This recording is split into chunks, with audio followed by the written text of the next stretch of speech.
find the sweet spot. I want to define that for you. It is when you love what you do, you are great at it, the market wants what you offer, and you're making a lot of money. Got it? Clear? Does that sound like a sweet spot to you guys? Let's go through those really quickly. It's when you are in love with what you do. I know a lot of businesses that are at maturity and the people that are working in them hate them. The people who own the business hate the business. Okay? That's not a sweet spot. That's a mature business, but it's not the sweet spot in business. So do you, ask yourself this question right now, do you love what you do? Okay. Second thing, are you great at it? Like I asked, is, why you? Why now?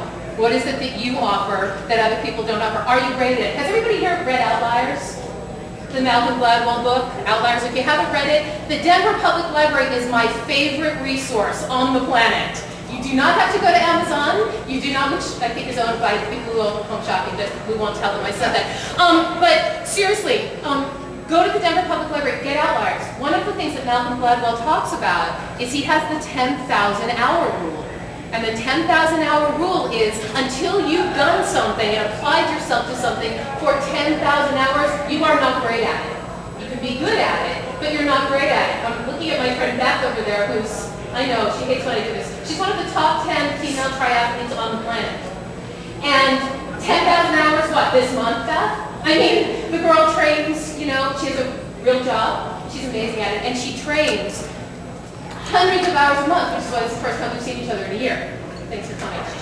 But seriously, talk about, becoming great at something. Athletes do that, right? Have you spent the time to get great at what you do? The next piece is, does the marketplace want what you have? Chuck asked at the beginning, he said, what is it that some businesses don't get the maturity? Well, it might be that what you're selling, nobody wants. So figure out if what you're selling the marketplace wants. And then the fourth part is, are you making a lot of money at it? Here's how I define that, and you guys can look at it however you want. You have, every month, enough money to have, do, and be anything you want, and then there's extra left over. If you have those four things in place, you love what you do, you're brilliant at it, the marketplace wants it, and you're making a lot of money, that's a mature business, in my mind. And that's the sweet spot of a mature business. I came up with 10 things that you can do to get to the sweet spot. Do you know what they are? Do you want to know? Number one, corner the market. Offer something that no one else does, or do it in a way that no one else doesn't. I've heard a lot of real estate people here. Heard a lot of insurance people here. Why? What do you do that's different than everybody else? Okay? Or how do you do it that you can corner the market in what you do? Yeah. If you're going to be a clothing designer, which you are, if you're going to be a clothing designer, what are you going to do that nobody else is doing? Or find a company that does what you love to do and bring your skills to them in a way that nobody else has brought their skills there yet. Number 5. Oh, this one's really fun.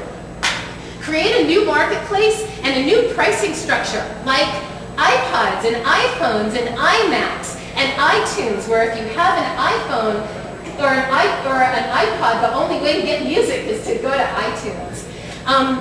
It's a multi-pronged product line that only works with each other. Okay? For example, if you wanted to create a line of vitamins, off the top of my head, you wanted to create a line of vitamins, what would be great is if you created an AM vitamin, a morning vitamin, that was really nice on its own, but when you combine it with the PM vitamin, now there you're going to get healthy. Now, but if after taking the AM and the PM vitamin, if in the morning you also follow it with our protein shake, because our protein shake will give you all of the energy you need, and if in the afternoon you use this hand cream, because it's a vitamin C hand cream, and it actually goes into your skin, if you can show me that that'll keep me from aging, you've got a customer forever. And then number 10, add-ons. When someone buys the first one that you have, be damn sure you have the second one ready. Because it is so much less expensive to keep an existing customer than to get a new one. We all know that, right? So once somebody's bought the first thing from you, what is it that you can get them next? okay? Like our August group for home shopping is in the same colors as September. That's not a mistake. It's, hey, if you want the other pants that go with this and the other jackets, tune in September because they'll all match perfectly. So that is how to get to the sweet spot of a business. I am here now to take questions, and I just love growing businesses. It is a